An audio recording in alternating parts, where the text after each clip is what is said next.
이 도마와 관련된 본문은 저와 여러분들이 많이 해당 사항이 있을 겁니다. 왜요? 우리 인간이란 그런 존재들입니다. 의심하는 존재예요. 여러분 남편을 의심해 본 적 있잖아요. 그리고 여러분 아내를 또 의심해 본 적도 있고, 또 여러분 자녀를 의심해 본 적도 있고, 여러분 부모를 의심해 본 적 있습니다. 의심은 우리 인간이란 존재 속에 누구나 다 가지고 있는, 누구나가 다 느끼고 있는 공통적인 마음입니다. 하나님이 의심이라는 것을 우리 가운데 주지 않으셨다라고 하면 우리는 직진만 있을 거예요.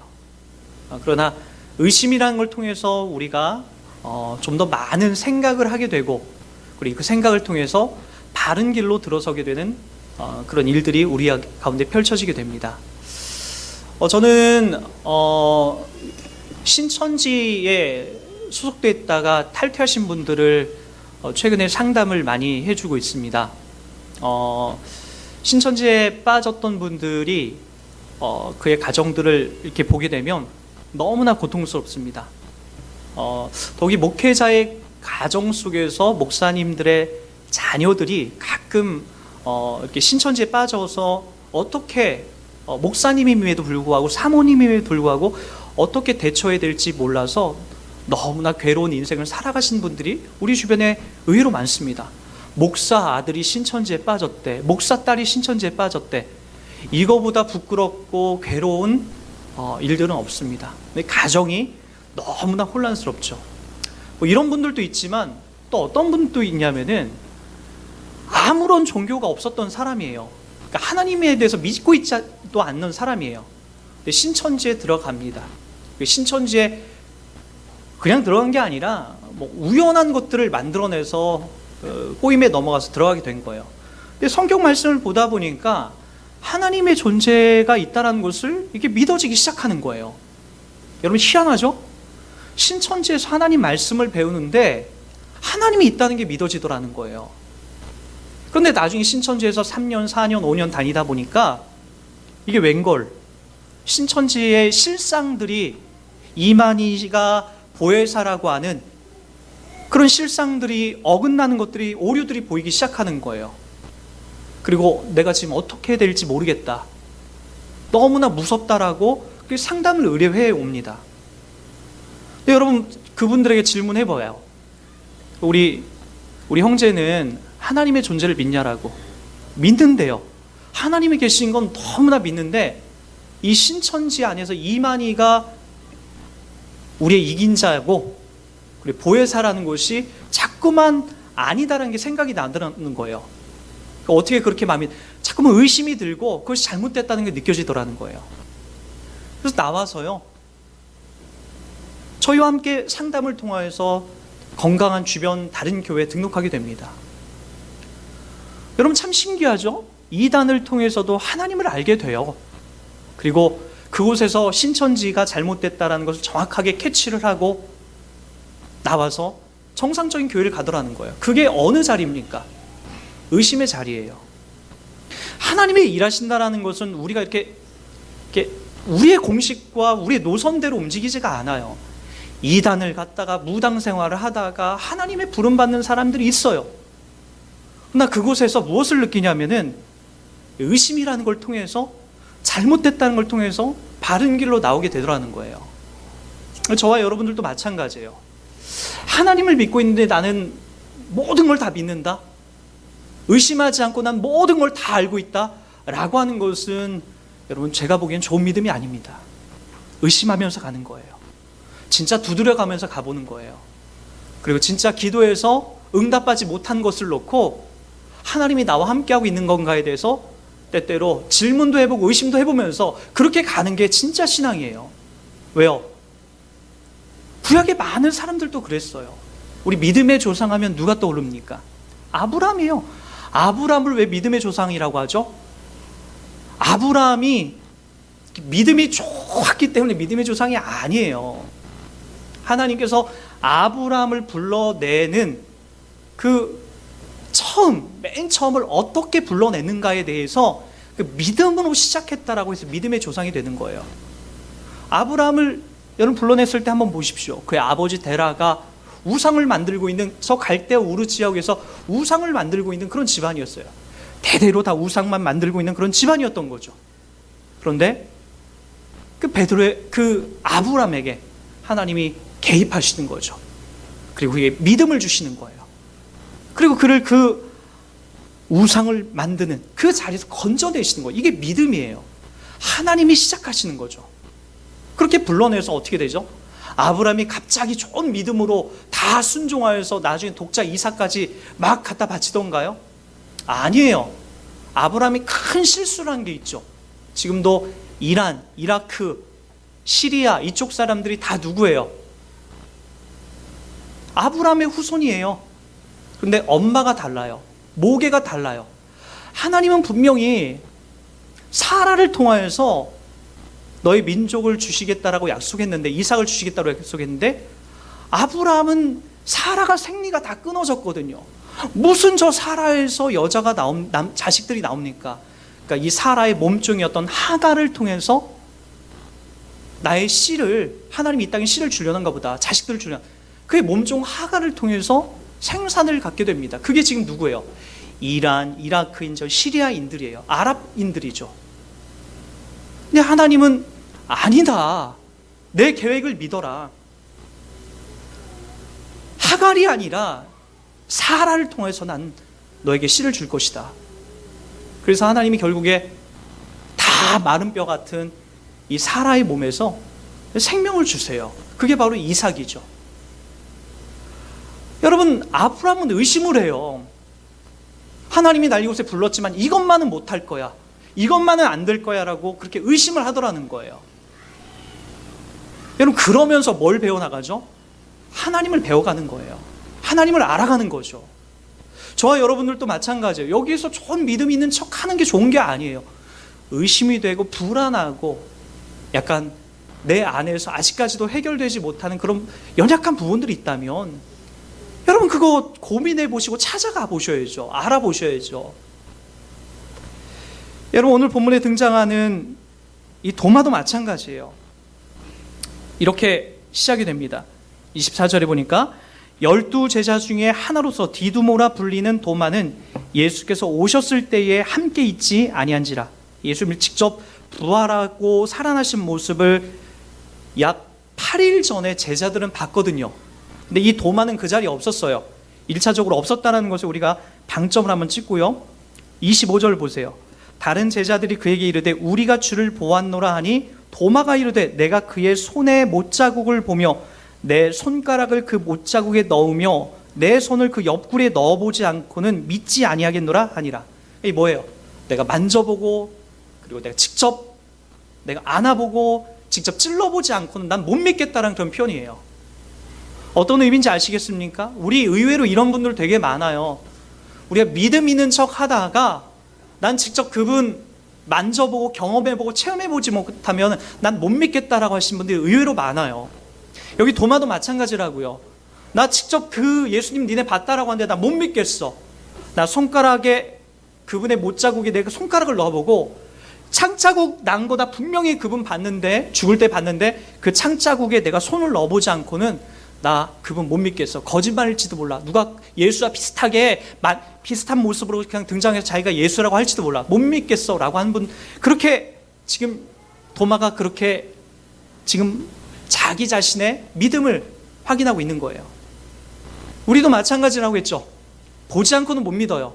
만나보지 않고는 못 믿어요. 그런 분들이 있어요. 그래서 하나님이 그런 분들에게 하나님께서 어떤 특별한 만남을 주시고 기회를 주실 때가 있어요. 여러분, 그런 것들을 우리가 좀 확인하면서 먼저는 이 도마의 우리 한번 성격을 일단 한번 보셨으면 좋겠어요. 일찍이 여러분 요한복음에는 이 도마에 대해서 이런 표현들이 나옵니다. 요한복음 11장 8절이에요. 랍비여, 방금도 유대인들이 돌로 치려 하였는데 또 그리로 가시려 하나이까. 이 예수님께서 예루살렘으로 올라가신다고 하니까 지금 도마가 말리는 거예요. 랍비여, 방금도 유대인들이 돌로 치려 했는데 또 그리로 가시라니까. 상당히 소심하고 상당히 고민이 많다라는 것을 우리가 대충 유추해 볼 수 있습니다. 자, 요한복음 11장 16절이에요. 우리도 주와 함께 죽으러 가자. 다 이 도마가 고백한 거예요. 우리도 주와 함께 죽으라. 이 좋은 믿음으로 고백한 게 아니라요. 그러니까 어떻게 보면 이게 약간 우울감 속에서, 자포자기 속에서 그런 뉘앙스로 나오는 거예요. 다음 구절도 이렇게 나오죠. 요한복음 14장 5절. 주여 주께서 어디로 가시는지 우리가 알지 못하거늘 그 길을 어찌 알겠습니까? 상당히 냉소적이고 비판적이고 비관적인 사람이에요. 그러니까 어떻게 보면은 지금 제자들이 예수님을 만나는 그 자리에도 나오지 않고 혼자서 도마가 어딘가에 독거하여 있었다는 걸 봤을 때에 아마 이 도마는 상당한 우울감과 그리고 상당히 자기 비판적인 그리고 자기 비관적인 그런 기질을 갖고 있는 사람으로 우리가 유추해 볼 수 있어요. 오늘 제자들한테도 그런 거죠. 우리 예수님 봤다 라고 하니까 야 나는 못 믿겠어. 너희들은 봤는지 모르지만 나는 손가락에 내 손가락을 그분의 손바닥을 넣어보고 옆구리에 넣어봐야 난 믿지. 니네들이 얘기한 걸 못 믿겠어. 그런 걸 봤을 때는 상당히 비관적이고 우울증적인 그리고 상당히 섬세하고 계산적이고 그리고 다른 사람을 많이 의식하는 그런 성격의 소유자가 분명합니다. 자, 이런 자에게 오늘 26절에 찾아오십니다. 저는 그게 너무나 감사해요. 베드로처럼 지난주에 다혈질적에서 급해서 뛰어쳐나가는 사람도 있지만 예수님의 제자들 중에서는 이렇게 비관적이고 조심하고 우울감을 갖고 있는 사람에게 또 주님이 충분히 찾아오신다라는 거예요. 26절 다 같이 볼까요? 여드레를 지나서 제자들이 다시 집 안에 있을 때에 도마도 함께 있고 문들이 닫혔는데 예수께서 오사 가운데 서서 이르시되 너희에게 평강이 있을지다 하시고 도마에게 이르시되 네 손가락을 이리 내밀어 내 손을 보고 내 손을 내밀어 내 옆구리에 넣어보라. 그리하여 믿음 없는 자가 되지 말고 믿는 자가 되라 라고 얘기합니다. 여러분, 도마에게 이렇게 주님이 찾아오신 것에는요, 도마를 주님이 사랑하시기 때문에 그런 거예요. 여러분, 우리 중에는 하나님이 날 버리신 것 같아 이런 우울감에 사로잡혀 있는 분들이 많죠. 세상을 비관적으로 바라보고 부정적이고 그리고 나에게만 참 안 좋은 일이 벌어지는 것 같아 이런 비현실적인 감각을 갖고 살아가는 분들이 의외로 많습니다. 나는 실패자야, 난 루저야, 난 어디 가도 인정 못 받아, 이런 불편한 마음을 갖고 살아가는 분들이 의외로 많습니다. 네, 여러분, 이런 이야기가 여기에만 등장하는 게 아니라 시편에 보면은 이런 말씀으로 또 나온다는 거 아십니까?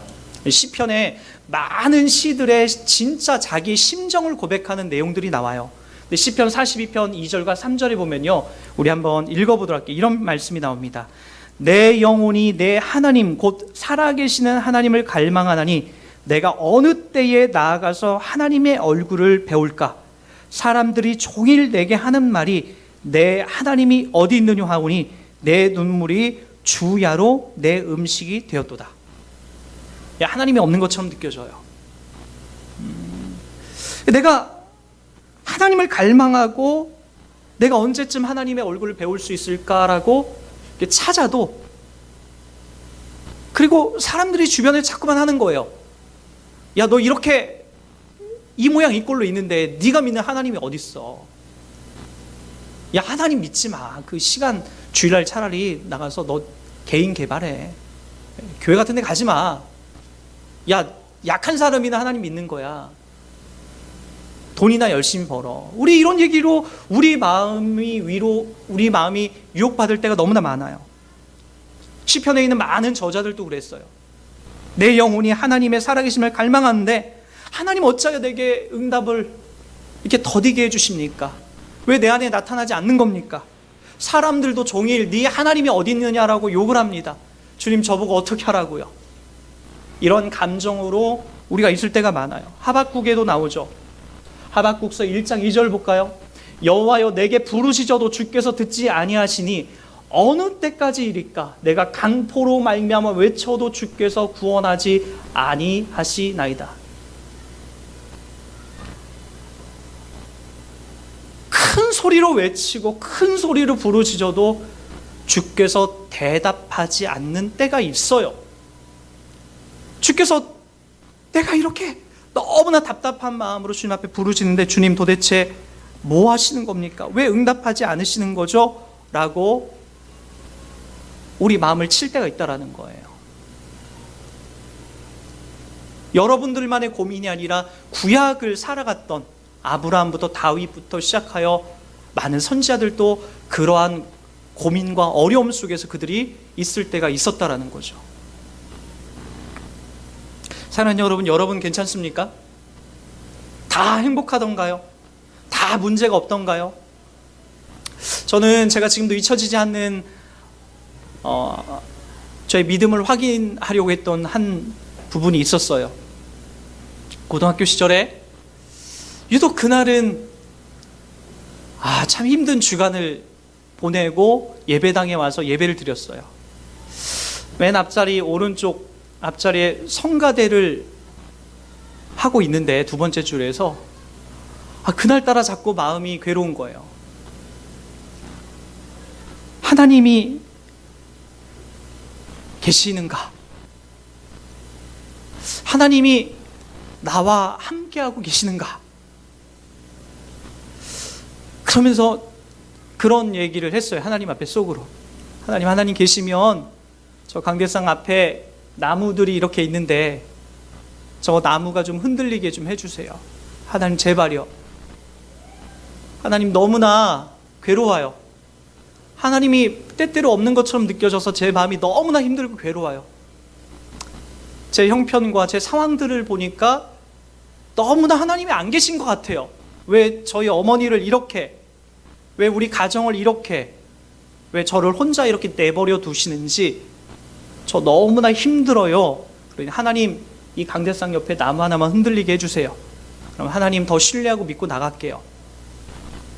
나 예배가 끝날 때까지 나무는 흔들리지가 않았어요. 그렇다고 그 다음 주부터 교회를 안 나왔느냐? 아니에요. 여전히 마음속에 의심도 되고 여전히 불안한 마음도 있었지만 그래도 교회에 꾸역꾸역 이렇게 나왔습니다. 결론 더 말씀드리자면 지금은 하나님 앞에 이 자리에 앉아서 제가 이 나뭇잎 흔들리게 해주세요. 그럼 하나님 믿을게요. 이런 기도 유치해서 못합니다. 안 합니다. 왜 안 하냐고요? 하나님이 우주 가운데 충만하게 계시다라는 것 지금 너무나 누가 뭐라고 해도 흔들리지 않고 믿고 있기 때문에 그런 거예요. 이거 흔들려서 믿게 해주셨냐라고요? 이거보다 더 큰 일들이 있었기 때문에 믿게 해주셨냐라고요? 아니요. 그런 일 때문에 믿는 게 아닙니다.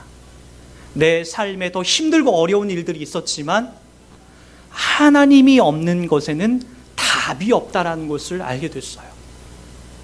하나님이 없는 것에는 허무만이 있다는 걸 알게 된 거예요. 그리고 그분이 우주 가운데 충만하게 함께 하시고 나를 돌보시고 나와 함께하고 있다는 것을 이거 흔들리지 않아도 지금도 담대하게 누가 뭐라 해도 믿고 나가고 있는 거죠. 여러분들도 마찬가지 아닙니까? 이런 의심을 통하여서 우리가 하나님을 더 배워가고 한 걸음 하나님 앞에 더 가까이 나가면서 어느 순간 그분이 여러분 마음을 만져주시고 또 여러분이 의심되는 과정들을 또 치료하시고 회복시켜 주시면서 하나님이 살아계시고 역사하시다는 것을 알려주시는 은혜를 저와 여러분들이 지금도 받아 누리고 있지 않나요? 여러분 오늘 도마에게는 이렇게 얘기합니다. 도마야, 그래 네가 가장 의심스러웠던 것, 네 손바닥을 내 옆구리에 넣어봐라. 네 손가락으로 내 손바닥에 넣어보라 라고 예수님의 이 부활하신 모습 그대로를 보여줍니다. 여러분 예수님이 부활하셨으면은 여기 옆구리에 창 맞은 것도 좀 깨끗하게 봉합이 되고 여기 손바닥에 손 못자국도 깨끗이 메꿔진 다음에 부활해야 정상이 아닌가요? 그렇게 깨끗하게 부활해야 진짜 부활한 거 아닐까요? 근데 예수님은 옆구리 창자국을 그대로 지우지 않고 부활하세요. 손바닥에 뻥 뚫린 구멍자국을 못자국을 그대로 내버려 두고 부활하세요. 왜요? 왜 그러셨을까요? 어느 한 사람 때문에 그러죠. 두 눈 똑바로 뜨고 보고도 못 믿을 이 도마를 위한 예수님의 친절한 작업이에요. 보지 않고 믿지 않을 이 도마를 위해서 바로 자기의 창자국을 그대로 남겨두시고 자기 손바닥에 못자국을 그대로 남겨두시는 분이 우리 구주 예수님이라고요. 그 모습 그대로 제자인 이 도마에게 찾아가서 의심 많고 우울감 가득하고 회의감에 가득 찬 이 회의주의자 같은 이 도마에게, 도마야, 나야, 내가 너에게 얘기했잖아. 내가 죽음을 이길 수 있는 자라고 얘기했잖아. 내가 너와 함께 영원히 함께 한다고 얘기했잖아. 도마야, 네 손을 들어서 만져봐. 나 예수 맞아. 그렇게 말씀해주고 있는 거죠. 저와 여러분들은 이런 과정을 통해서 하나님을 배워갑니다. 그래서 성경에 보면은 로마서 14장 1절과 2절에 이런 말씀으로 우리의 믿음과 연약한 자들을 상대할 때 우리가 이렇게 얘기하라고 합니다. 같이 한번 읽어볼까요? 시작. 믿음이 연약한 자를 너희가 받되 그의 의견을 비판하지 말라. 어떤 사람은 모든 것을 먹을 만한 믿음이 있고 믿음이 연약한 자는 채소만 먹느니라. 자, 믿음이 연약한 자를 너희가 받되 받으라는 거예요. 그의 의견을 뭐하라? 비판하지 말라는 거예요. 너 틀렸어. 너 잘못됐어. 내 말이 맞아가 아니라. 믿음이 연약하기 때문에 얼마나 실수가 많겠습니까? 저희 자녀들을 보면 그래요. 조그만 아이들 이 말도 안 되는 걸 갖고 다 밥풀을 갖다 우유를 갖다 바닥에다 엎기도 하고 그거 왜 발로 밟고 다니는지 또 모르겠어요. 뿌려놓고 햇살이가 막 거기에서 막 방방방방 뛰어다녀요. 미치고 환장하고 뒤집어질 것 같아요. 근데 그거 따끔하게 엉덩이라도 한 대 때리면은 그거 좋겠는데 마음은 그게 원인데 그렇게 하면 그 아이가 그 즐거운 그 순간의 기쁨들을 잃어버릴 것 같아요. 그 뇌에서 지금 기분 좋은 호르몬으로 연결을 돼서 막 성장해 나가는 그 지혜로운 것들이 딱 끊어질 것 같아요. 그 순간 거기서 조금 놀다가 금방 지겨워지니까 다시 딱 끄면 돼요. 그 어린아이의 그 행동처럼 우리 교회에도 믿음이 연약한 자들이 있어요. 많아요. 아유, 답답하고 힘들고 대책 없는 분들이 왜 없겠습니까? 있죠. 그런데요, 믿음이 연약한 자를 너희가 받되 그의 의견을 비판하지 말래요. 어떤 사람은 먹을 것을 먹을 만한 믿음이 있고 어떤 자는 연약해서 채소만 먹을 수 있다는 거예요. 여러분, 저와 여러분을 또 그 의심을 통하여서 하나님이 우리를 만나주시고 이 자리까지 왔잖아요. 그리고 그 다음 구절에 더 중요한 말씀이 있습니다. 먹는 자는 먹지 않는 자를 업신 여기지 말고 먹지 않는 자는 먹는 자를 비판하지 말라. 이는 다 같이 한번 읽어볼게요. 빨간 글씨 시작. 하나님이 그를 받으셨습니다. 믿음이 없는 의심하는 자를 하나님이 다 받으셨다라고 얘기하고 있습니다. 사랑하는 여러분, 저와 여러분들이 서서 나가야 될 자리예요. 의심하는 게 나쁜 게 아니에요. 의심하면서 바른 믿음으로 가는 거고, 의심하면서 하나님을 사랑하는 거고, 의심하면서 내 믿음이 더 굳건해지는 겁니다. 결국에 흘러내려오는 전문에 의하면 이 도마는 어떻게 됐는지 아십니까? 이 의심만 했던 도마는 결국에 저 인도 땅으로 가서 그곳에서 주의 복음을 전하다가 너 한 번만 예수 얘기하면 죽을 줄 알아. 그 소리 듣고 도망가고 내뺀 게 아니라 다시 그들에게 찾아가서 복음을 전하다가 붙잡혀 결국에 자기 목숨을 기꺼이 주님 앞에 내어드리는 그 자리까지 그의 믿음이 의심을 통해서 성장하게 됩니다. 저와 여러분들도 많이 의심하십시오. 의심했다라고 해서 하나님이 여러분 버리지 않습니다. 의심하면 큰일 나, 의심하면 지옥 가, 그럴 하나님이 아닙니다. 여러분들의 연약한 의심을 통해서 하나님 반드시 선한 것을 만들어 갑니다. 왜냐고요? 신천지에 갔던 그곳에 있는 사람들도 의심을 통해서 하나님을 바로 믿게 되는 그 과정으로 다시 돌아오고 있습니다. 저와 여러분들은 더더욱 그렇겠죠. 하나님을 더 사랑하고 더 감사하는 것도 중요하지만 기꺼이 여러분이 살아가는 현실 속에서 나의 부족한 의심을 감추지 말고 드러내면서 하나님 앞에 질문하고 또 그 사랑 안에서 해결받으며 위로받으며 나가는 저와 여러분 인생이 되길 주의 이름 부탁드리겠습니다.